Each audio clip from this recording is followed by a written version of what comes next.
Welcome to commercial निर्मल। आज आम यही वीडियो रे कौन डिस्कसन करिया ना आज आम यही वीडियो रे चैप्टर नंबर 1 तुम जो इंग्लिश 2 बही तो थियो इंग्लिश 2 बही रो आम आज चैप्टर नंबर 1 3 क्वेश्चंस रो यूनिट 1 को पूरा डिस्कसन करिया। देख तुम जदि ए वीडियो सहित मोर गोटे वीडियो री लिंक अच्छी को वीडियो मोर प्रीवियस वीडियो कोड़ा ना मु ए रिलेटेड केतरा हार्ड वर्ड भी देइची से वीडियो रो लिंक टाको मु डिस्क्रिप्शन रे दे देबी नहले मोर आई बटन रे लिंक आसीबो से लिंक टाको तुम जदि क्लिक करिकी से वीडियोटा जदि देखि दउछ तुम भल रे बुझी पारियो टी हला चैप्टर टाको आहुरी भल रे बुझी पारियो। तो चलो से चैप्टरटा स्टार्ट करिया। चैप्टरटा स्टार्ट करिया आगु जदि तुम माने आम चैनल रे नुआ आछो प्लीज चैनल टाको सब्सक्राइब करो और वीडियोटा को जदि तुम लास्ट जाए देख वीडियोटा लास्ट जाए न देखले तुम किसी बुझी पारियोनी। वीडियोटा को जदि तुम भल लागुची तो वीडियोटा को गोटे लाइक करियो आ सांगान सहित शेयर करियो। तो चलो सांगाने वीडियोटा को स्टार्ट करिया।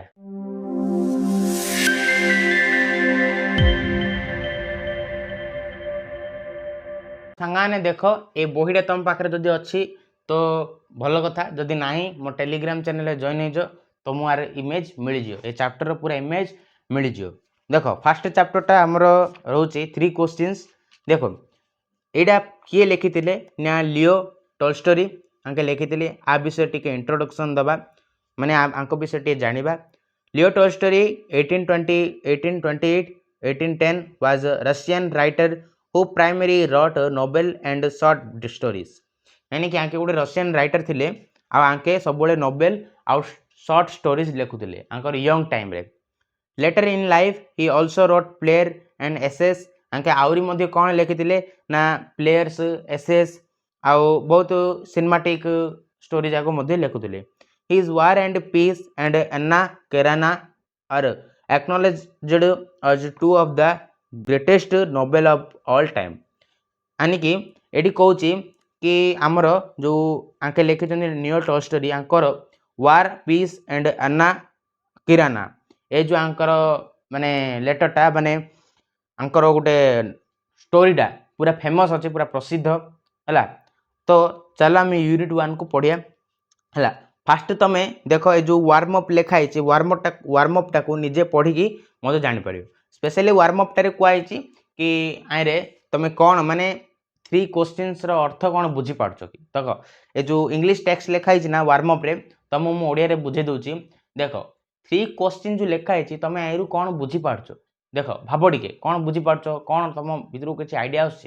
देख तुमको किसी हिंट दे दूची मु तुमको किसी हिंट दे दूची गोटे राजा थिले तांको ब्रेन को बा तांको माइंड को 3टा क्वेश्चन आसिला से 3टा क्वेश्चन उपरे पाठटा पूरा देख first text it once occurred to certain king यानी कि गोटे राज्य माने गोटे पर्टिकुलर गोटे किंग थिले हला that if he always new the right time to begin everything if he knew who were the right people to listen to and whom to avoid and above all he always knew that was the most important thing to do we would never fail in anything he mistake undertake। देखो एडो मु पैराग्राफटा पूरा पढ़देली है आ तुमको घंटा किछि मध्य बुझी नथियो। देखो that if he always knew the right time to begin everything आर अर्थ होची कौन जानचो ना तांको ब्रेन को 3टा क्वेश्चन आसिला। फर्स्ट क्वेश्चन दा होची that he always know the right time to begin everything। First question आसिला कि मु जदी जानि पारथांदी कि मु किमिति जानि तांको भाबिले तांको मु किमिति जानि कि को काम रे को टाइम रे गुटे को काम हुए माने को टाइम रे को कामडा होची गोटे करेक्ट टाइम गोटे करेक्ट काम गोटे करेक्ट टाइम किमिति माने किमिति जानि पारि मु हला तांको ब्रेन को गोटे क्वेश्चन आसिला एटा फर्स्ट क्वेश्चन। सेकंड क्वेश्चन होची if he knew who were the right people to listen to and whom to avoid यानी कि तांकर सेकंड क्वेश्चन आसिला मु काहा को मु इमिति जानि पारि अछि मु किमिति जानि जे मो पई मु को लोकर कथा सुनियार अछि आ को लोक को अवॉइड करियार अछि को लोक मानकर कथा मु सुनिबी आ को लोक मानकर कथा को मु अवॉइड करिवि एटा तांको जानिया माने एटा तांके जानिया को चाहुथिले। हमर थर्ड क्वेश्चन तांकर कोन and above all if he always knew what was the most important thing to do he would never fail in every the might undertake यानी कि आउरी मध्य से जिनसटा किसी जिनसटा जानिया चाहूले कि मु कौन एमती कले गोटे भल जिनसटा पाइपारी माने को कामटा मो पे सठिक रहियो सपोज तमे गोटे टीवी देखुच टीवी देखियाटा इंपोर्टेंट ना पाठ पढ़िया इंपोर्टेंट समस्त कहे पाठ पढ़िया इंपोर्टेंट सेमिति आगा मु एमती काम एमती कौन कले जाई मो पे कूड़ा को कामटा बेस्ट मो पे को कामटा भल रहियो हला मु जानि पारी आ जो कामटा मु धरिबी माने जो कामटा मो हाथ को नेबी से कामटा मोर सक्सेसफुल हम मु केबे तारे फेल हेबिनी हला मु कोन एमिति करले सब जिंसर क्वेश्चन आंसर पाई पारी बा मु जदी जानि थांती बोले कोन हेई थांदा हला ए विषय रे ताके ए टेक्स्ट रे कहिसंती सेकंड कोन देखो next paragraph and his throw having accused to him he had it proclaimed throughout out his kingdom देखो accused माने कोन happened माने ताके करिले कोन हैला देखो and his through having accused to him he had it proclaimed throughout his kingdom that he would give a great reward to anyone who would teach him what was the right time for every action and who were the most necessary people and how he might know what was the most important thing to do एटा गोटे paragraph पढ़ देली तुमको किसी बुझु न देखो part part करी बुझिया first से कहला he had his proclaimed throughout his kingdom आर अर्थ होचे कि तांके that he would देखो पूराटा पढ़ दोची that he would give great reward to anyone who would teach him माने तांके कहले कि जदि तमे क्वेश्चन रो आंसर जे मध्य तांके फास्ट घोषणा कर देले पूरा ऑफिशियली अनाउंसमेंट कर देले कि मो मुंडो को इंडिया तीनटा क्वेश्चन आसी कौन कौन से क्वेश्चन जाको एडी देइची तांको राज्य रे पूरा घोषणा कर देले ये तीनटा क्वेश्चन रो आंसर जे जे देला मते भलरे ठीक से करेक्टली ए क्वेश्चन रो आंसर मते जे देला जे दबो मते ताको गोटे बहुत बड़ा रिवॉर्ड टी तापे प्लान कराइछि माने देखो से कहिछि आउर सिंपल सेटी करी बुझौछि तांको राज्य रे तांको माइंड को तीनटा क्वेश्चन आस्तिला से तीनटा क्वेश्चन रो आंसर तांके किमिति मध्य पाया को चाहुतले तो तांको राज्य रे तांके घोषणा कर देले जे मते तीनटा क्वेश्चन रो आंसर जे कहियो तापे गोटे बहुत बड़ा रिवॉर्ड टी आमे ताकू दबु बहुत बड़ा प्राइज या पुरस्कार ताकू आमे दबु हला जे मध्य कहियो हला him the what was the right time for every action first question the right time of every action सबु माने गोटे काम पय correct time cone and who were the most necessary people किए राजांग पय necessary people and how he the might know what was the most important thing to do मो पय गोटे भलो माने मो पय कोन ठीक को जिंसटा मो पय ठीक हला ए विषय रे जे तांको ए क्वेश्चन आंसर तांको दबो सी कोन हबो ना राजार पूरा प्रिय हो जियो आ ताकू पुरस्कार मिलियो किन क्वेश्चन देखो ए राजा कौन करियो ना राजा चालाकी ए तीनटा क्वेश्चन आज पर्यंत कि दबनी रियल लाइफ रे कहूची भाई एटा गोटे स्टोरी तांके लिखिचंदी रियल लाइफ रे के क्वेश्चन आंसर दे पारियोनी देखो तुमको कौन करिया पड़ो निजे बाछिया पड़ो हैला देखो तमे तीनटा क्वेश्चन आंसर तमे जदी रियल लाइफ एग्जांपल तमे निजो को ए भितरे इंक्लूड करनो तमे जानि पारियो निजो को इंक्लूड करो विजुअलाइज करो मो कथाडा बुझला ना नहीं इयरफोन देकी सुनो तुम आउरी बेटर लागियो बढ़िया लागियो सुनियो हला मते बढ़िया लागिला मात्र and learned man came to the king but they all answered his questions differently learned man माने कोन बहुत ज्ञानी लोक आने राजा को पाखु आसिले हला और राजा को डिफरेंट टाइप रो सब आंसर कहयो लागले कोन कोन आंसर कहले देखिया चलो सेमाना पाखु जिया in reply to the first question some said that to know the right time for every action one must draw up in advance a table of days months and year and most life strictly according to it first जणे कहला जणे एक ज्ञानी बाबा बा जणे लियर्नड man कहला बा जणे इंटेलिजेंट मैन बा जणे बहुत माने तांग राजा पाक बहुत लोक आस्तिले सेथि मध्यरु जणे कहला कि राजा फर्स्ट क्वेश्चन आंसर एडी से रिप्लाई देला कि जदि तमे आपण निजर सठिक टाइमिंग माने गोटे करेक्ट वर्क पई करेक्ट टाइमिंग जदि काढिया को चाहउछनी बा करेक्ट टाइम जदि जानिया चाहउछनी तो आपन कोन करिया पड़ियो ना प्रत्येक दिन गोटे शेड्यूल कर देबे आपन जो शेड्यूल तमे स्कूल रे न थाउची कि स्कूल रे मध्ये थाउची ए घंटार माने अध घंटार ए घंटार ए घंटा 8टार 9टा ओडिया पढ़ा हे 9टार 10टा इंग्लिश पढ़ा हे एमती सूची माने टाइमिंग न थाउचे शेड्यूल सिमिति आका राजा को पई माने से लियोनार्डो मेंडा राजा को कहला कि तमे मध्य गोटे पर्टिकुलर शेड्यूल कर हला तमे ए दिन रे कोन करियो ए घंटे रे कोन करियो ए टाइम रे कोन करियो बस सिमिति करियो ता सहित तमे तारे कोन इंक्लूड करियो हला डेज मंथ एंड ईयर तमे को दिन रे कोन करियो को मास रे कोन करियो को वर्ष रे कोन करलो ए सब गोटे शेड्यूल करियो हला शेड्यूल करले जाय कि तमे गोटे तमे कला परे तमे स्ट्रिक्टली ताको फॉलो करियो कोन होचो तमे ताको स्ट्रिक्टली फॉलो करले तमे जाय गोटे प्रॉपर टाइमिंग दी तमे जो काम पई मते तमे गोटे प्रॉपर टाइमिंग पाई परियो तापर next cone only thaws said they could everything be done at its proper time देखलो others declared that it was impossible to decide the right time for every action but that not letting oneself to absorbed in a idle pastimes one should always attend to all that was going on and then to do what was most needful यानी कि आउ जने कहला कि sir आउ जने कहला कि राजा महादेव जहाँ भी तांको डाकुथंदी कि जदि देख मु महाराज बोली कहूची मु निजो इनक्लूड कर दूची हला मु राजा को कहली कि जहाँ सेंटेंस लिखाई मु निजो इनक्लूड कर देली हला से लियोनार्डो मेंडा राजा को कहला कि महाराज जदि आपण प्रॉपर टाइम काढिया को चाहछंदी से कहला कि तुम प्रॉपर शेड्यूल करियो हां शेड्यूल कर दो तुम कौन फ्यूचर जानी परियो तुम कौन भगवान तुम फ्यूचर जान दो जे तुम भगवान नहीं ना तुम फ्यूचर तो जान तुम किमिति डे करदेव शेड्यूल करदेव टाइम करदेव करि ना तो तुमको कौन करिया पड़ियो मु गोटे सजेशन दउची तुमको कौन करिया पड़ियो तमे जेतिकी अननेसेसरी काम हला तुम तुम टाइम डाको तुम जो टीवी देखिया रे माने तुम टाइम डाको तुम जो अननेसेसरी काम रे बीती दोचो माने तुमरो वैल्यूएबल टाइम डाको तुम अननेसेसरी काम करिकी तुम वेस्ट कर दोचो सेटा को बंद कर हला प्रत्येक टाइम को मैनेजमेंट कर प्रत्येक टाइम को वैल्यूएबल बोली भाबो हला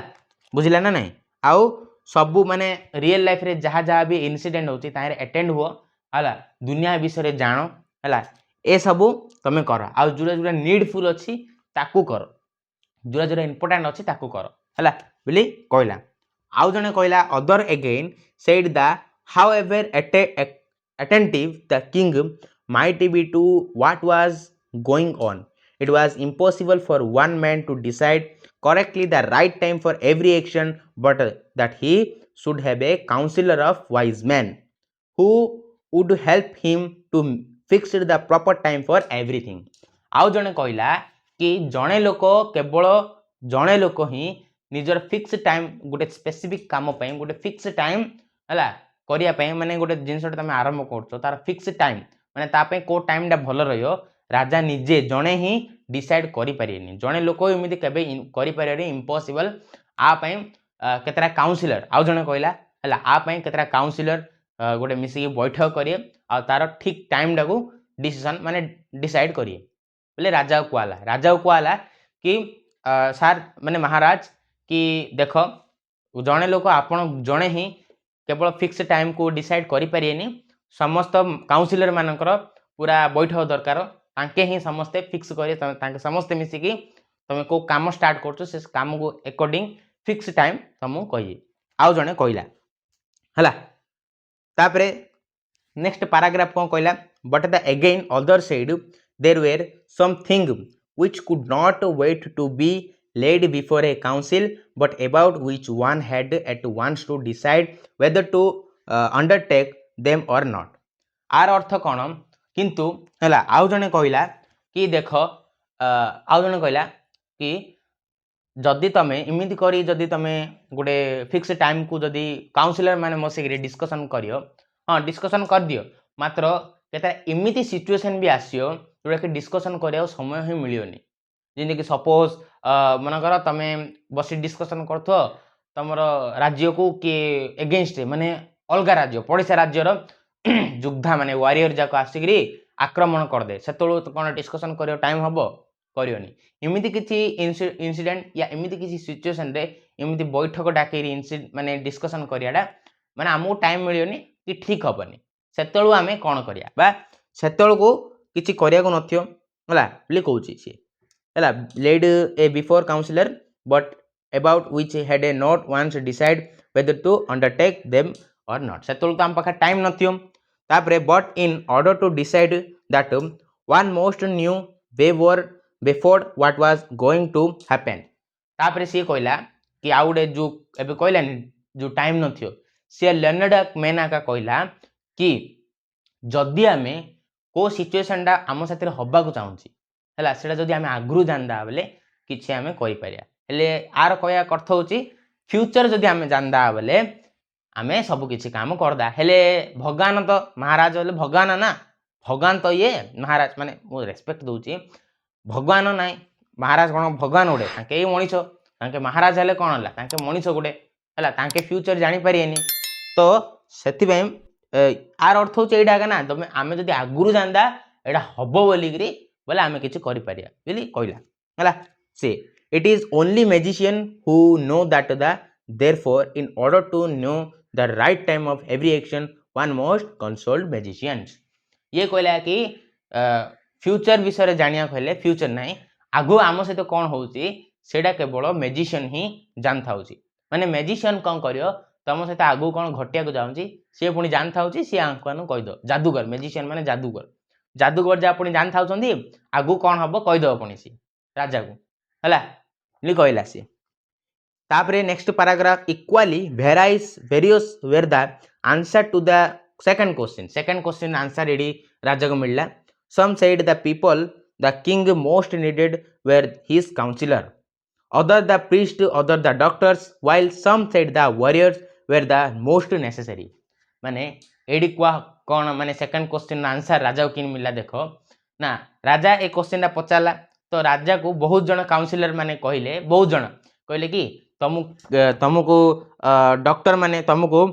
काउंसिलर मानकर नीड माने काउंसिलर मानक कथा सुनिया कथा हैला आउ के जन कहले तुमको ब्राह्मण मानक कथा सुनिया कथा आउ के जन कहले कि तुम डॉक्टर मानक कथा सुनिया कथा आउ के जन कहले तुम वारियर मानक कथा सुनिया कथा माने डिफरेंट टाइप लो आंसर देले तांगर राजार सेकंड क्वेश्चन कोन थिला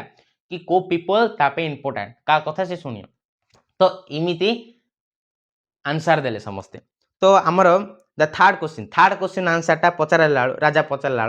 कौन कहले समस्ते as to what was the most important occupation some replied that the most important thing in the world was science other said it was skill and warfare and other again that it was religious worship राजा को answer कौन मिला देखो Leonard man मान ठारू कहला कि तमे का कथा माने को कामना करियो हला को कामना करियो ना तुम पई को कामना इंपोर्टेंट ना तुम पई सबुड इंपोर्टेंट होची वर्ल्ड रे इंपोर्टेंट होची साइंस तुमको साइंस विषय जानिया दरकार विज्ञान विषय जानिया दरकार के जण कहले आउ के जण कहले कि तुमको स्किल फॉर वारफेयर अर्थ कोन तमे युद्ध रे को कौशल को टेक्नोलॉजी को यूज करिकि तमे युद्ध रे जीति पारो टेक्नोलॉजी को कि निजो कौशल बल रे कि युद्ध रे जीति पारो ए विषय ता ऊपर जो स्किल डाको तुमको डेवलप करिया को माने सेडा इंपोर्टेंट बोली के जण कहले आउ के जण कोन कहले ना भगवान डाकियाडा इंपोर्टेंट बोली के जण कह देले तो ए टाइप रो आंसर मिलला राजा को हला all the answer being differently the king agreed with the none of them का कथा हले किंग सब डिफरेंट आंसर देले तो का कथा हले एग्री हेलेनी हला हैव गेव द रिवॉर्ड का को मध्ये रिवॉर्ड मिलला नाही but still wishing to find the right answer to his question राजा माने डिसाइड कर देथिला मु ए तीनटा क्वेश्चन आंसर काढी आगा जिन हेले हला he decided to consult a hermit से कोन कला गुटे साधु सहित मिसी बोली राजा कहला मते क्वेश्चन आंसर साधु बाबू आनंग ठार मिलियो तांका ना सहित मिसी बोली कहला widely renowned for his wisdom सेडे गुटे साधु थिले जे कि तांको ज्ञान कौशल जुगो पूरा प्रसिद्ध थिले हला एडु हमर यूनिट 1 सरी आउची आउ यूनिट 1 रो जेती ता रिलेटेड जेती सब क्वेश्चन आंसर हमें आउ गोटे ता पे स्पेसिफिक वीडियो डी बनेदा हला एक ए वीडियो रे हमर एति की यूनिट 1 सरी होला आ यूनिट आई होप कि तुम यूनिट 1 मध्ये बुझी पारथियो गरम बेसी होउची हला यूनिट 1 बुझी पारथियो तो चलो मते बेसी गरम हलानी मु वीडियो स्टॉप कर दोची नेक्स्ट वीडियो रे देखाबो थैंक यू।